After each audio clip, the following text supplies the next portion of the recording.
Hello everyone, how are you doing? This is MD Tech here with another quick tutorial. In today's tutorial, I'm going to show you guys how to go about editing your profile picture on the TikTok app. So this should hopefully be a pretty straightforward process, guys, of how to change your profile picture. And without further ado, let's go ahead and jump right into it. So all you have to do is sign into TikTok and then select the profile icon down the bottom taskbar. And then select your user profile icon up here at the top. Just go ahead and left click on that one time. At this point, you go ahead and select an image from your camera roll, or you can select a little camera icon up here at the top left to go take a picture. You would also can allow TikTok to record audio if you so choose. You would select allow, and then it would be able to take a picture.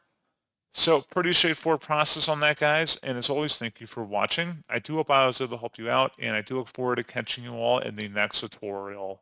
Goodbye.